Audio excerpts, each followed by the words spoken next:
inclusive hate crimes bill.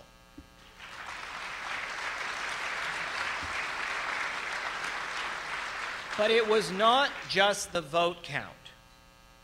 It was the positive, proud, healthy debate that led was led by our friends and that sent a message to those young people out there across America, not just to America's youth, but to the world, that this country and in this Congress, the body that most represents the will of the American people, we reject hate. Now, that is an incredibly refreshing and different message than the one that is currently coming from our White House, I can tell you that. Later this month, the House of Representatives will vote on the Employment Non-Discrimination Act. Again, for the first time in our history, this legislation is going to come to a floor vote. Now, we had congressional hearings on this bill just last week. And what message did America hear from those? One corporate leader after another addressed that congressional panel and talked about the fact that diversity in the workplace, diversity that includes gay, lesbian, bisexual, and transgender Americans, is good for business and is good for America. It was a message of hope that said to so many people out there who live in fear that in corporate America, you shouldn't be afraid to be who you are. And in fact, you should be able to shine and succeed because of who you are. And I want to thank all of the corporate friends who are here tonight who have played such an important role in moving this legislation forward.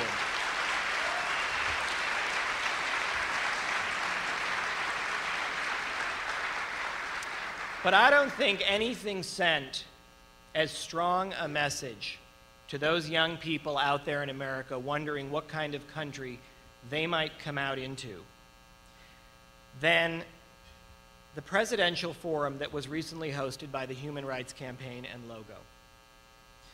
For the first time, leading presidential candidates showed up on live TV on our own television network and demonstrated to our brothers and sisters out across America that their vision for America included us as well.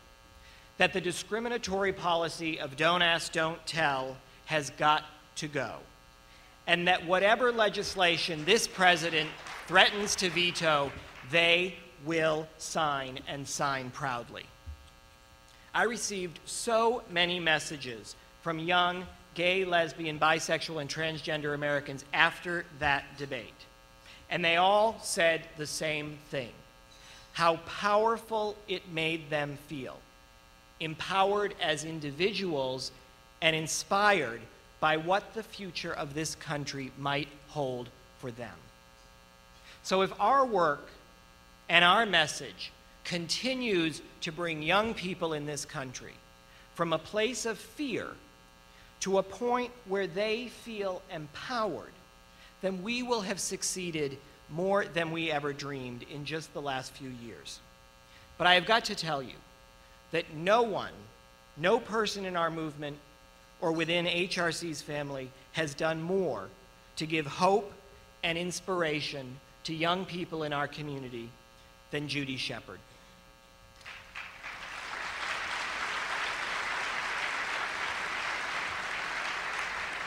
On the heels of a tragedy that most of us cannot even imagine, Judy Shepherd has spoken in the most thoughtful and beautiful ways to young people, to people who are supportive of our work, to people with the greatest of prejudice, and always to members of Congress about the vital need to erase hate in this country. And when she speaks, people listen in ways they have not listened before, and they are forever changed. I was with Judy on the morning of May 3rd when she addressed Congress on the need to pass the hate crimes bill that day. And as she has so many times, more than any person should have to, she told her story.